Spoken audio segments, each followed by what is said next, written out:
ہاں جی، اور کسی کا سوال ہے تو کر لیں۔ اکثر لوگ کہتے ہیں اللہ نبی وارث، یا کئی کہتے ہیں نبی وارث، کیا یہ شرک کے زمرے میں آتا ہے یا بدعت کے زمرے میں؟ دیکھیں جی، اللہ نبی وارث نبی علیہ السلام کے مبارک دور میں تو یہ لفظ بخاری مسلم میں استعمال ہوا ہے کہ زمین اللہ اور اس کے رسول کی ہے۔ وہ جب کفار کے ساتھ معاملات سے ہمارے سب کانٹیننٹ کے کلچر میں جو اللہ نبی وارث کے الفاظ استعمال ہو رہے ہوتے ہیں نا، وہ بڑے خطرناک ہوتے ہیں۔ وہ جیسے ہم خدا حافظ کہتے ہیں نا، وہ اس کانٹیکسٹ میں کہہ رہے ہوتے ہیں اللہ والے، تو یہ تو انتہائی گستاخانہ کلمات ہیں۔ اور میرا اس کے اوپر یوٹیوب کے اوپر ایک کلپ بھی چڑھا ہوا ہے۔ کیا نبی صلی اللہ علیہ وآلہ وسلم دنیا میں رزق تقسیم کرتے ہیں؟ احمد بریلوی صاحب نے ایک شعر لکھا، رب ہے معطی یہ ہے قاسم، رزق اس کا ہے کھلاتے یہ ہیں۔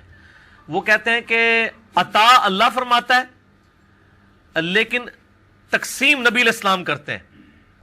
اور حدیث کا ادھورا ترجمہ کیا جو بخاری اور مسلم دونوں میں ہے۔ صحیح بخاری میں کتاب مل جائے گی، کتاب العلم میں آپ کو حدیث مل جائے گی کہ نبی علیہ السلام نے فرمایا اللہ تعالیٰ جس کے ساتھ بھلائی کا ارادہ فرماتا ہے اس کو فرما دیتا ہے، میں تو تقسیم کرتا ہوں۔ یعنی یہ دین کا علم میرا ذاتی نہیں ہے، میں اللہ تعالیٰ جو مجھے سکھاتا ہے میں سکھاتا ہوں۔ انہوں نے آخری ٹکڑا پکڑ لیا، اللہ دیتا ہے میں تقسیم کرتا ہوں۔ ان کا یہ روٹی تیرا کھاواں تیرے گیت گاواں یا رسول اللہ، وہ شعر لکھ دیے۔ اور اسی طریقے سے پانی ہے انہی کا پانی، کھانا ہے انہی کا کھانا، ہم انہی کا کھاتے ہیں، انہی کے گیت گاتے ہیں۔ یہ سارے شعر انہوں نے بنا لیے، حالانکہ اس میں تھا کہ دین کا علم تو ظاہر ہے، صحابہ کرام بھی کہتے ہیں واللہ ورسولہ اعلم، اللہ اور اس کا رسول بہتر جانتے ہیں، لیکن جو تقویمی امور ہے وہاں تو نہیں۔ مسند احمد کے اندر حدیث ہے، الادب المفرد امام بخاری کی کتاب میں ایک صحابی نے حضور کو کہہ دیا یا رسول اللہ صلی اللہ علیہ وآلہ وسلم ما شاء اللہ وشئت، اللہ کے رسول جو آپ چاہے جو اللہ چاہے۔ آپ فرمایا اجعلتنی للہ ندا، کیا تو نے مجھے اللہ کے مقابلے میں کھڑا کر دیا؟ بل قل ما شاء اللہ وحدہ، بلکہ کہے جو اکیلا اللہ چاہے۔ اچھا، اس صحابی نے آگے سے یہ نہیں کہا یا رسول اللہ صلی اللہ علیہ وآلہ وسلم دیکھیں میں جو وہ آپ کو اللہ کی اطاعت سے ہی مان رہا ہوں نا، آپ کیوں اس کو نیگیٹولی لے رہے ہیں؟ دیکھیں میں اللہ کی اطاعت سے ہی، اس کے اذن سے ہی مان رہا ہوں۔ یہ صحابہ کرام کے دماغ میں اس قسم کی باتیں کسی نے نہیں ڈالی ہوئی تھی جی، مستقل بذات غیر مستقل بذات۔ اس میں میرا ریسرچ پیپر بھی ہے، دعا صرف اللہ ہی سے، وہ آپ پڑھ لیں۔ اور دعا صرف اللہ ہی سے میرا لیکچر بھی ہے توحید کے اوپر، مسئلہ نمبر 3، اس میں میں نے یہ سب کچھ لکھا ہے۔ تو ان کے دماغ میں تو یہ وہم بھی نہیں آیا کہ یہ والا معاملہ۔ تو اس سے پتا چلا تکوینی امور جو تقدیر سے تعلق رکھتے ہیں اس میں آپ صرف کہیں گے جو اللہ چاہے۔ الحمدللہ امت یہی کہتی ہے، ہم ماشاء اللہ و رسول تو نہیں کہتے، ماشاء اللہ ہی کہتے ہیں، انشاءاللہ ہی کہتے ہیں، انشاءاللہ و رسول تو نہیں کہتے۔ اللہ نبی وارث جو یہ یعنی لکھا ہوا ہے گاڑیوں کے پیچھے، بالکل غلط ہے۔ اور یہ نبی علیہ السلام اگر آج دنیا میں موجود ہوں تو ان کے اوپر سخت عتاب فرمائیں۔ آپ اسی طریقے سے ابو داؤد اور ابن ماجہ میں بلکہ ترمذی میں بھی حدیث موجود ہے، اور اس میں شریک القاضی مدلس ہے لیکن سما کی تصریح سنن کبریٰ البیہقی کے اندر موجود ہے کہ ایک صحابی نے نبی علیہ السلام کو سجدہ کیا، میں سر اٹھا یہ کیا کر رہا ہے؟ انہوں نے کہا یا رسول اللہ صلی اللہ علیہ وآلہ وسلم میں ہیرا نامی ایک شہر ہے کوفے کے پاس، وہ نجدیوں کا علاقہ، وہاں میں نے دیکھا کہ لوگ اپنے سردار کو سجدہ کرتے ہیں، آپ تو اللہ کے رسول ہیں، تو میں نے اسی کے اوپر اجتہاد اور قیاس کیا ہے۔ صحابی کا بھی قیاس اور اجتہاد غلط ہو سکتا ہے اگر کتاب و سنت سے ٹکرائے۔ اس نے کہا وہ اپنے سردار کہتے ہیں آپ تو ہمارے واقعی سردار بھی ہیں۔ آپ فرمایا اگر میں سجدہ جب میں فوت ہو جاؤں گا، جب تم میری قبر سے گزرو گے قبر پہ بھی سجدہ کرو گے؟ کہا یا رسول اللہ نہیں۔ فرمایا پھر مجھے کیوں کر رہے ہو؟ اگر میں سجدہ جائز سمجھتا تو بیویوں سے کہتا کہ اپنے خامدوں کو سجدہ کریں اس حق کے سبب جو اللہ نے ان کو دیا ہے۔ یہ آخری سے مشہور ہے، پہلے پورا توحید والا مسئلہ گم بھی کر دیا انہوں نے تاکہ کسی کے کوئی عقیدے کی اصلاح نہ ہو جائے۔ تو نبی علیہ السلام اس معاملے میں احتیاط کرتے تھے۔ صحیح مسلم میں کتاب الجمعہ چیپٹر کے اندر موجود ہے کہ ایک خطیب نے نبی علیہ السلام کے سامنے تقریر کرتے ہوئے کہہ دیا من یطع اللہ ورسولہ فقد فاز فوزا عظیما، جو اللہ اور اس کے رسول کی اطاعت کرے وہ کامیابی کے بلند درجے پر فائز ہوا۔ ومن یعصہما، اور جس نے ان دونوں کی نافرمانی کی فقد غوا، وہ گمراہ ہو گیا۔ اس جملے میں کون سی غلطی ہے؟ آؤٹ آف کانٹیکسٹ بھی نہیں ہے، سیاق و سباق میں بھی ٹھیک ہے۔ جو اللہ اور اس کے رسول کی اطاعت کرے وہ کامیاب ہو گیا، اور جو ان دونوں کی نافرمانی کرے وہ ناکام ہو گیا۔ کوئی غلطی ہے اس میں؟ نہ کوئی لٹریچر کی غلطی ہے، نہ کانٹیکسٹ کی غلطی ہے، لیکن نبی علیہ السلام کی اطاعت دیکھیں۔ آپ فرمایا بئس الخطیب انت، اور کتنا برا خطیب ہے تو، تو نے یہ الفاظ استعمال، بلکہ کہا ہے کہ میں یعص اللہ و رسولہ، تو کہ جو اللہ اور اس کے رسول کی نافرمانی کرے، تو یہ کیوں کہہ رہے جو ان دونوں کی کرے؟ اور یہاں پہ وہ ڈاکٹر طاہر القادری صاحب شعر پڑھ رہے ہوتے ہیں، ہک ہے ہک ہے ہک ہے، ٹھیک ہے، جڑا ہک کی ڈو آنکھیں وہ کافر و مشرک ہے، جو ایک کو دو کہ یہ کس کو سنا رہے ہیں؟ یہ تو نبی علیہ السلام فرما رہے ہیں کہ ہک ہے ہک ہے ہک ہے نہیں کہنا، بلکہ کہنا میں ومن یعص اللہ و رسولہ. اور ابو داؤد میں حدیث آگے بھی چلتی ہے، اس میں آپ علیہ السلام کے الفاظ ہیں، اس میں تو آپ فرمایا بئس الخطیب انت، صحیح مسلم میں، اس میں آپ نے فرمایا قم اذهب، اٹھ اور ادھر سے دفع ہو جا میری مجلس سے. آپ وانک لعلی خلق عظیم ہے، لیکن یہاں آپ نے برداشت نہیں کیا توحید کے اوپر حملہ، کیونکہ امام الواحدین بھی تو ہے نا. اگر آپ علیہ السلام نے یہ احتیاطیں نہ کی ہوتی تو عیسیٰ علیہ السلام کو جس طرح آج پوجا جا رہا ہے نا، ابو بکر عمر عثمان و علی رضی اللہ عنہم اجمعین بھی نبی علیہ السلام کو پوج رہے ہوتے اگر نبی علیہ السلام نے یہ تعلیمات اتنی سخت نہ دی ہوتی. اسی لیے صحیح بخاری میں آتا ہے نبی علیہ السلام کی وفات کے اوپر جو پہلا خطبہ ہے حضرت ابو بکر کا، 3 آیات قرآن کی پڑھ دی ہیں انہوں نے. پہلا تو جملہ ہی آگے بولا ہے من کان یعبد محمدا فان محمد قد مات، بھائی جو بھی تم میں سے محمد کی عبادت کرتا تھا تو جان لے کہ محمد صلی اللہ علیہ وآلہ وسلم کو موت آ چکی ہے، اور جو اللہ کی عبادت کرتا ہے وہ جان لے کہ اللہ زندہ ہے ہمیشہ قائم رہنا. کتنا گستاخانہ جملہ ہے آج کی ڈاکٹرائن میں. حضور کی میت رکھی ہوئی ہے، حیات النبی نہیں پڑھا رہے، وہ وفات النبی پڑھا رہے ہیں، عقیدہ دے رہے ہیں. اور یہ انہوں نے اپنا ذاتی جملہ بولا ہے، یہ کہیں قرآن و حدیث میں جملہ نہیں آیا. جب یہ جملہ بولا پھر انہوں نے قرآن کی آیت پڑھی وما محمد الا رسول قد خلت من قبلہ الرسل افان مات او قتل انقلبتم علی اعقابکم.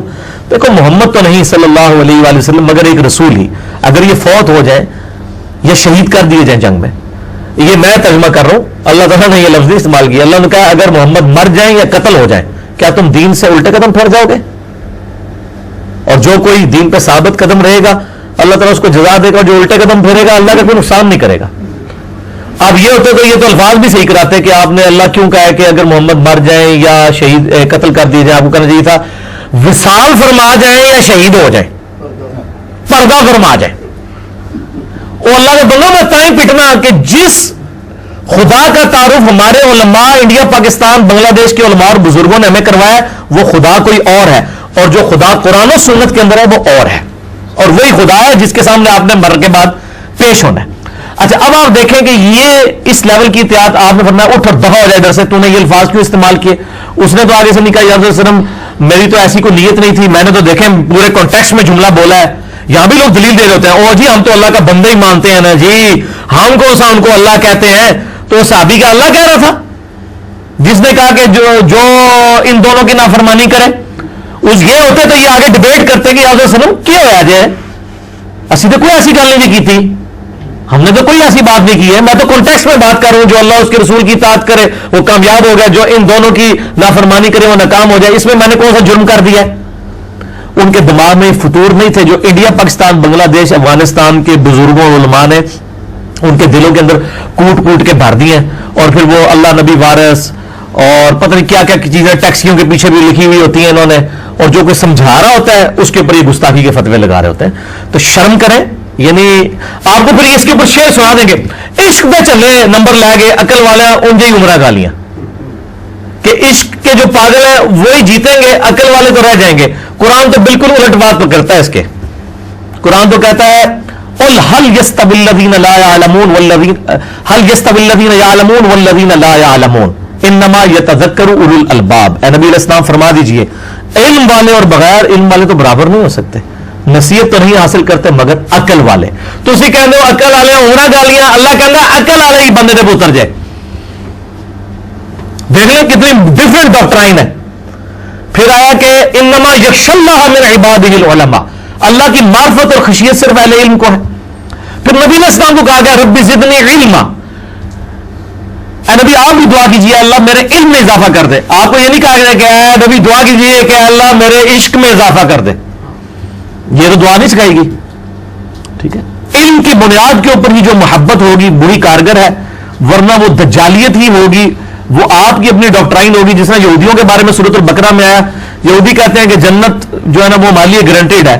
اگر ہم جنت دوزخ میں گئے بھی گئے تو اللہ تعالیٰ تھوڑے دنوں کے لیے لوگوں کی آنکھوں میں دھول جھولنے کے لیے ہمیں ڈالے گا, پھر آسی جنت جانا ہے, جنت جیسے ہی جانا ہے, جو کچھ بھی ہے اے اللہ تیرے محبوب کی امت سے. یہ سیم چیزیں یہودی بھی کہتے تھے.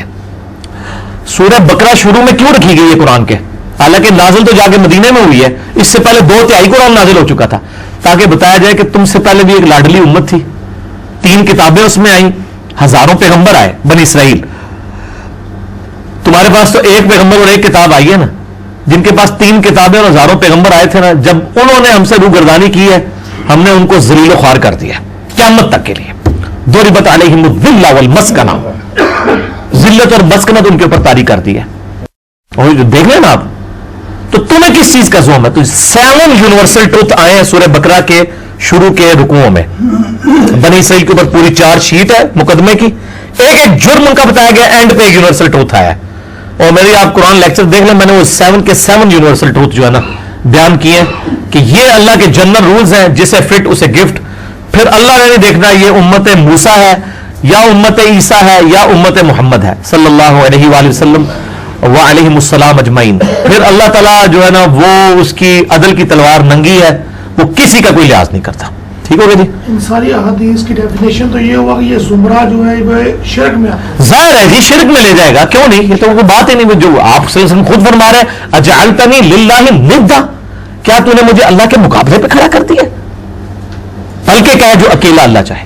تو شرک کے اندر رہ جاتا ہے. لیکن اب مسئلہ یہ ہے نا کہ شرک تو آپ کے انڈیا پاکستان کے علماء نے تو ختم کر دیا ہوا ہے. ہاں, کتابوں میں ختم کیا ہوا ہے, تقریروں میں ختم کیا ہوا ہے, ویسے سب سے زیادہ ادھر ہی ہے. تو اس میں میرا مسئلہ نمبر 8 ہے, کیا کلمہ گو مسلمان بھی شرک کر سکتا ہے؟ اور مسئلہ نمبر 3 دعا صرف اللہ ہی سے. اور مسئلہ نمبر 43 وسیلہ اور توسل کے صحیح احکام و مسائل. جسے شوق ہو تو وہ دیکھیں, انشاءاللہ اس کو کلیئر ہو جائے.